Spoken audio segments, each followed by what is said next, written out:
Good evening. Welcome to the National News broadcast coming to you live from the National News Studios here at Rupavahini. I'm Kasuni Balachandra Adhikari. Good evening, and I'm Charita Minipurarachi, and let's move on to the headlines for tonight's news.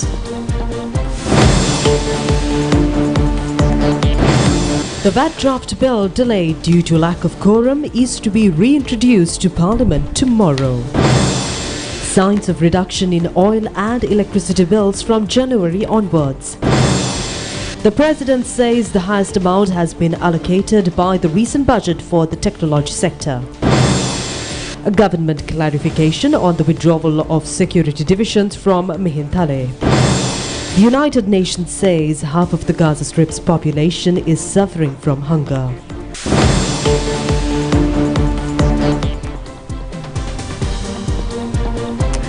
We move on to those and other stories in detail now. And in your top local story tonight, the Deputy Speaker Ajit Rajapaksa has announced on the adjournment of today's parliamentary session till 9:30 a.m. tomorrow due to lack of quorum in Parliament. The parliamentary proceedings were conducted only till 12:05 p.m. today. The second reading of the debate on the Value-Added Tax Revision Draft Bill and the Financial Draft Bill Act was scheduled to have been conducted till 4:30 p.m. State Minister of Finance Ranjit Siyambalapitiya said that VAT has been removed from 138 items. The tax has been withdrawn from 97 of these items. Today, with the aim of enhancing the state revenue, he also said that some persons wanted to impose VAT again. However, this is not a possibility. He added that they are striving to create a strong economy. The State Minister further said that VAT is not being imposed on many essential items. He had cautioned that if the state income deteriorated, the country may once again fall into the previous position. He further said that upon careful evaluation, they have found that Sri Lanka would have to face an inflation of between 1.2 and 1.5%. He further said that the country is currently using hydroelectricity to the maximum extent. The State Minister further said that there is a possibility for some reduction in fuel and electricity bills to be carried out after next month's evaluations. He also expressed the hope of keeping the inflation at a figure less than 5%. පිළිතුරු හොයන්න අවශ්‍ය කෙනෙක් අහන්න පුළුවන් දැන් මේකෙන් ඇති වෙන තත්ත්වය පිළිබඳ අපි හොඳ සොයා බැලීමක් කරා. දවුවත් හොඳ සොයා බැලීමක් කරා. 101.5 102ත් අතර උද්දමනයකට අපිට මුහුණ දෙන්න සිද්ධ වෙනවා. හැබැයි අද අපේ උද්දමන වේගය තියෙන්නේ පහුගිය මාසේ 3.4යි. මේ දෙක එකතු කරාම 105 ඉක්මවා යනවා. හැබැයි මහා බැංකුව කියලා දෙන අපි 105ක උද්දමනය පවත්වා ගන්නවා කියලා ගරු කතානායකතුමනි. ඔව් අපිට පුළුවන් වේවි. අපි බලාපොරොත්තු වෙනවා තෙල් මිල ලෝකේ ඩොලර් 80ට තිබුණ බැරල් එක 70 දක්වා අඩු වෙලා තියෙනවා. විදුලි බල මණ්ඩලය උපරිම විදිහට ජල විදුලිය අද පාවිච්චි කරනවා. අපිට පුළුවන් වේවි ලබන මාසේ වෙනකොට මිල සමාලෝචනයේදී යම් අඩුවීමක් මේ දෙකේම කරා. මෙන්න මේවා ඇතුළේ සුබවාදී කරුණුත් එක්ක අපි බලාපොරොත්තු වෙනවා උද්දමන වේගයත් අර අපි ගණනය කරලා තියෙන 105න් පාතල ගේන්න පුළුවන්. දැන් මේ 138න් ඔබතුමා කිව්වා 97ක් අය කරනවා. එතකොට 41ක් අය කරන්නේ නැහැ. එතකොට ඒකට ඉන්ධන Samaki Janabalawe parliamentarian Nalin Bandar has informed the Deputy Speaker the House was not having the participation of the required number of members. අපි කවුරුත් පිළිගන්නවා මේ ජනප්‍රිය දේශපාලනයෙන් එහාට ගිහිල්ලා අපි කළ යුතු වැඩ කළ යුතු කියන තැන අපි ඉන්නවා. දැන් ඔබතුමා කිව්වා අපිට ධනදේශ. According to the 73rd clause of the Constitution, the parliamentary quorum should be comprised of 20 members, including the parliamentarian presiding over the session. Accordingly, the bill was sounded for 5 minutes and the session was adjourned till tomorrow, according to the standing orders.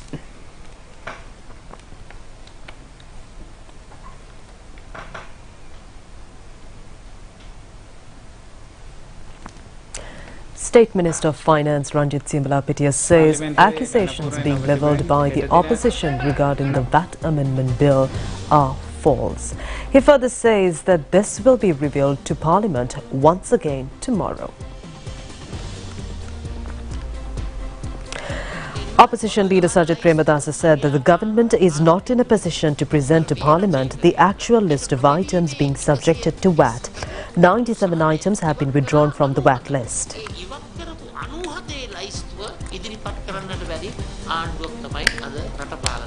ආරවුලක් හදාගන්න හැදුවා. ඔවුන්ට State Minister of Finance Ranjit Siambalapitiya said that the VAT amendment draft bill was presented on the 31st of August.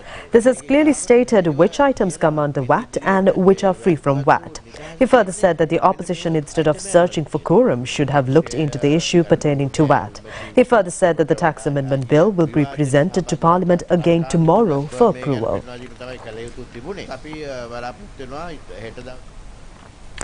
The Ceylon Electricity Board says the island-wide power breakdown which occurred last evening has been fully restored by 10:30 p.m. yesterday. It is believed that the power failure was attributed to natural causes. However, State Minister of Power Indi Kanarudda said in Parliament today that an internal investigation will be conducted regarding the power breakdown.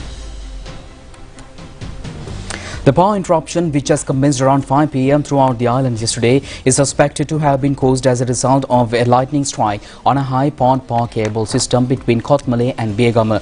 The CEB has restored power supply on stage-by-stage basis. The CEB adds that the entire power system was able to be restored by retraining and the equilibrium of the power network by around 10:30 p.m.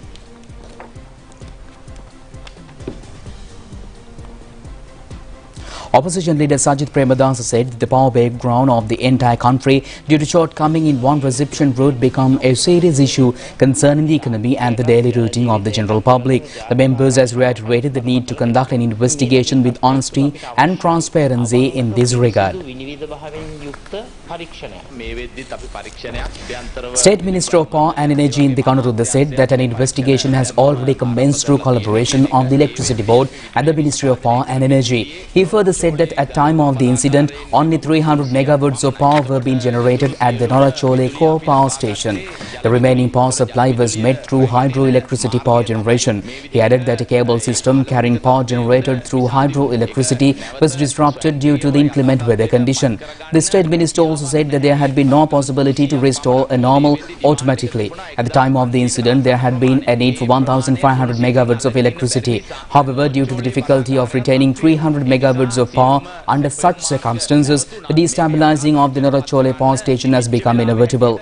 With the fall of the Norachole power station, all supply channels have come to a standstill. The minister adds that it took around 5 hours to repair the defect. President Ranil Wickremesinghe says the highest amount in the history of the budget has been allocated this year for the bringing of artificial intelligence or AI technology to Sri Lanka and also for the conducting of scientific and technological research in this regard. The president further points out that a country going forward should focus more attention on the field of science and research. The President has made these remarks at a ceremony to commemorate the 100th anniversary of Professor Stanley Vijayasundara at the Temple Trees this morning. The immense services conducted by Professor Vijayasundara in the field of science in Sri Lanka has been appreciated on this occasion. President Ranil Wickremesinghe said that it was not only Stanley Vijayasundara assassinated, even the former Vice-Chancellor of the Muratua University was killed. The President recalled the large number of killings which prevailed during that period. The killings had begun with the murdering of the student Daya Patirana. The President also said that late Stanley Vijayasundara had rendered extensive service for higher education both at the Columbia University and at the Muratua University. The police at that time were interrogating many students regarding the murder. But the late professor was not content with outsiders meddling in the students' affairs. The President further said that they were happy to commence an AI center today. Artificial intelligence is an unknown hand. However, it has come to stay with us whether we like it or not. The President further said that the budget for next year has allocated 1.5 billion rupees for research and technology on artificial intelligence.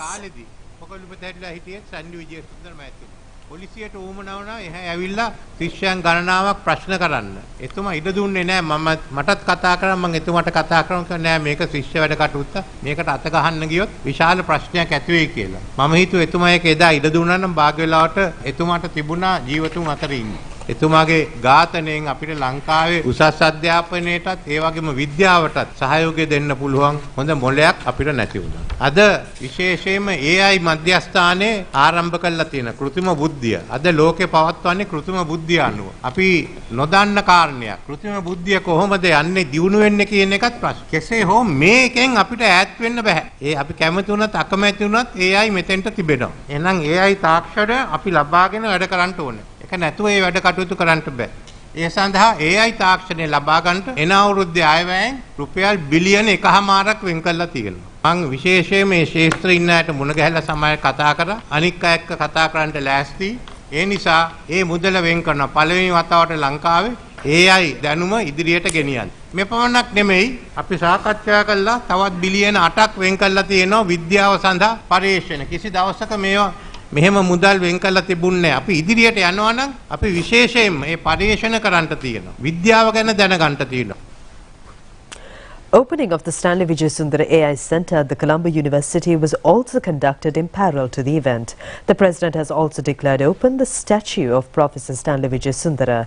A commemoration stamp and a first day cover were also issued in connection with the 100th commemoration of the late academic. They were presented to the President by Minister Dr. Bandula Gunawardena. The President has also presented the felicitation paper handed over by the Vijayasundara family to those who have contributed for the conducting of the centenary commemoration.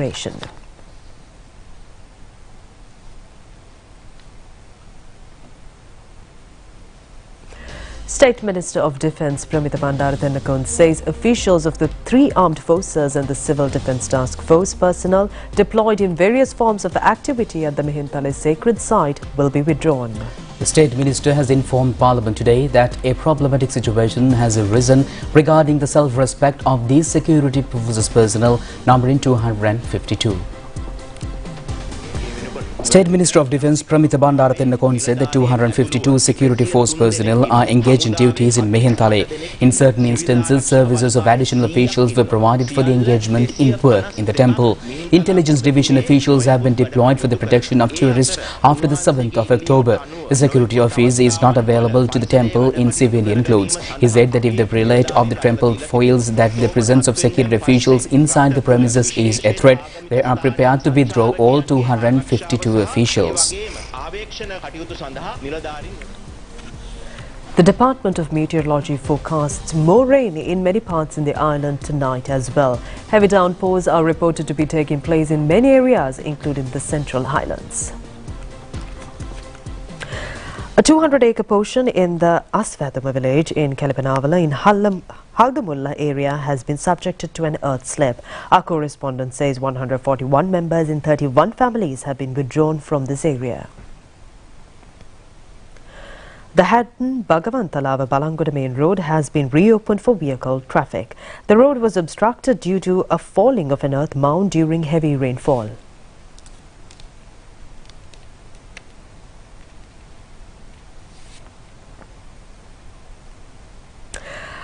A temporary pandal erected across the road in front of the BMICH in Bauta Lokamavata fell on the ground today as a result of strong winds accompanied with rain.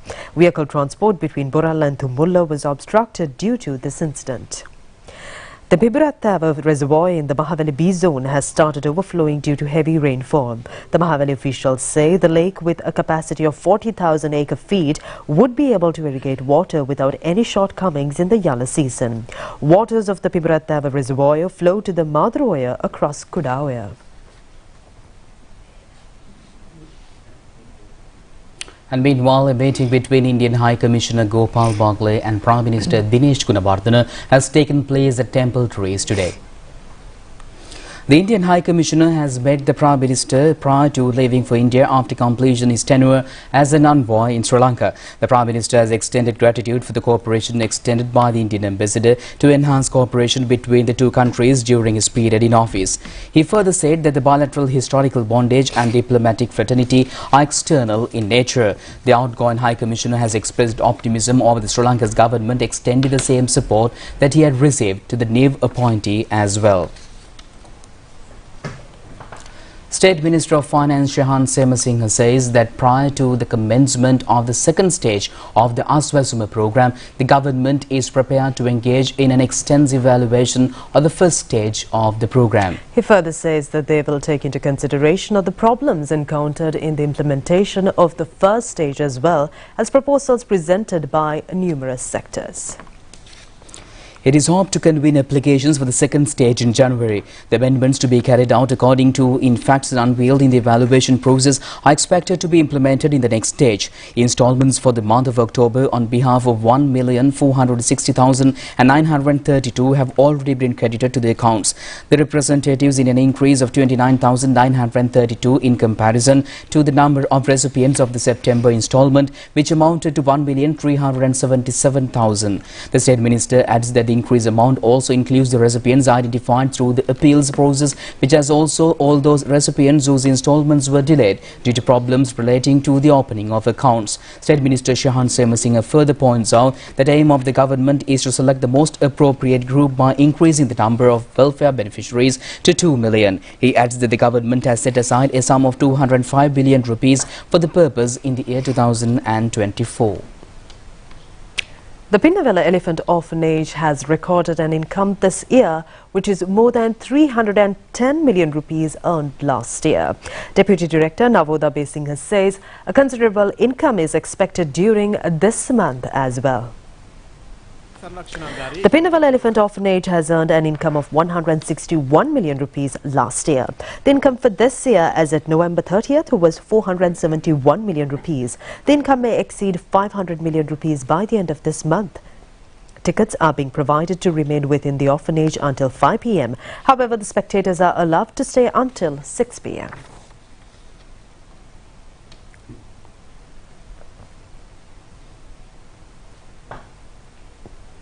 In your more local stories, degree certificates were presented to 450 students who have followed degrees and diploma courses in the field of aviation services conducted by the Sri Lanka Aviation Services College. The Sri Lankan Aviation Services College is an institution affiliated to the International Aviation Association. The Sri Lankan Aviation Services College is a major local institution which is conducting courses in the aviation service field according to the global standards. The school conducts around 10 courses including on-air piloting, airline engineering, technical cabin crew duties, land operations and handling of air cargo.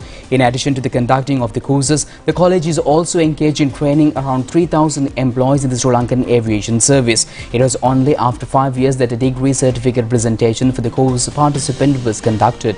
The chief guest at the presentation ceremony at the Nelum Pokuna Theatre in Colombo was Minister Nimal Siripal de Silva. State Minister Suren Raghavan and Chairman of the Sri Lanka Airlines Ashok Pathuruge have also attended the event.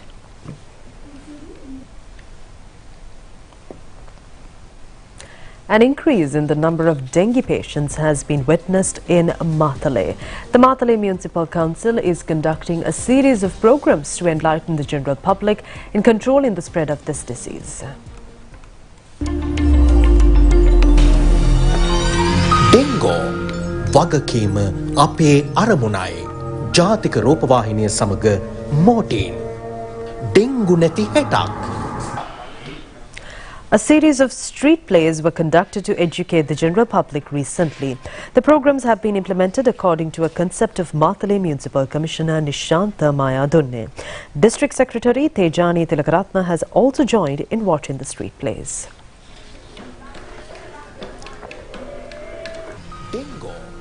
වගකීම අපේ අරමුණයි. ජාතික රූපවාහිනිය සමග මෝටින්. Dengue නැති හැටක්. Foreign news on the other side of this break.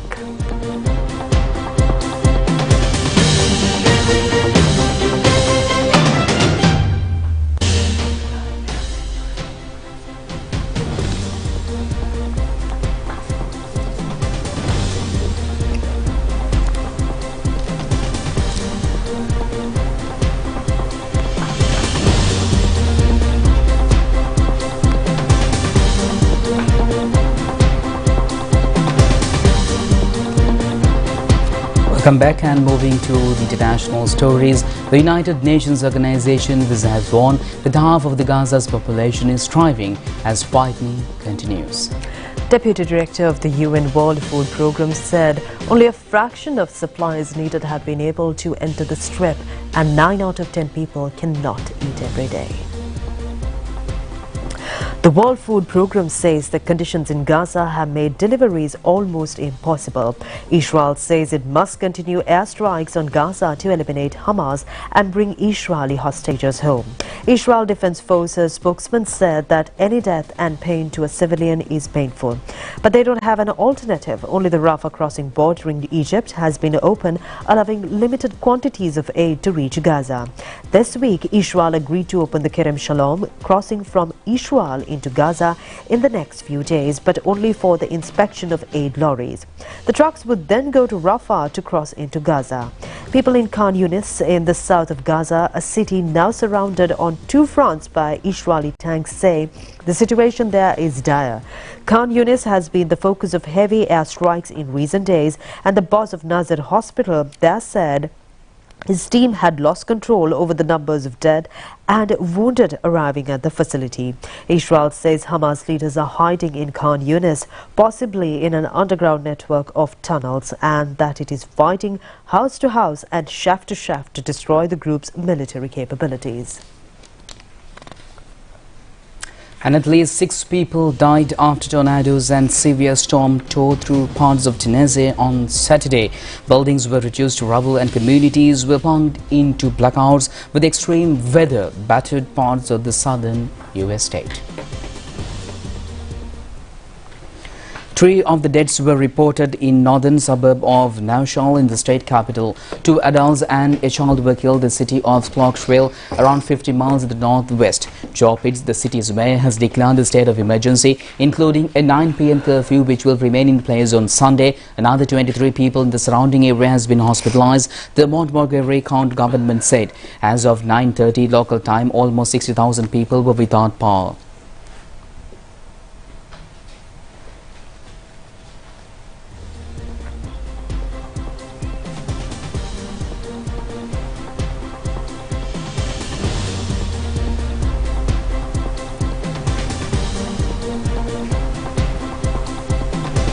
And in your sports news tonight, the Sri Lanka team has won the 4th match in the Under-19 Asia Cup cricket tournament by defeating the Japanese team.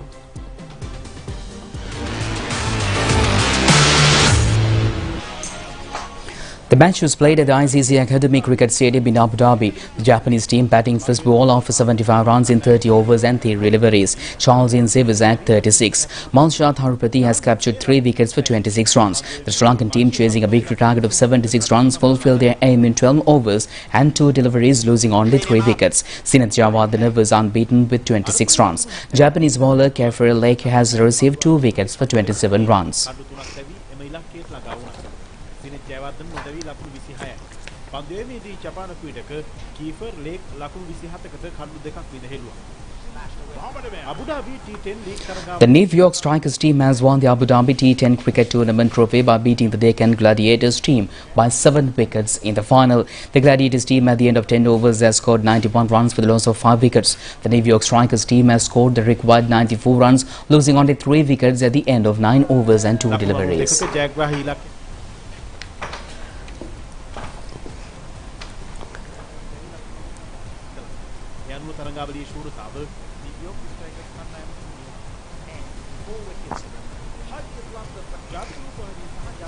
The Ampara district matches of the Rupavahini Youth Services Volleyball Tournament, jointly organised by the National Television and the National Youth Services Council, have commenced yesterday.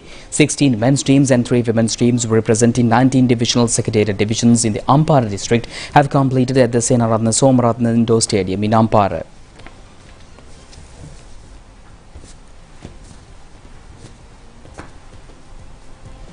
And with that, we wind up tonight's English news on Rupavahini. We'll see you tomorrow at the very same time. I'm Kasuni, signing off together with Charita. Good night. Have a pleasant night.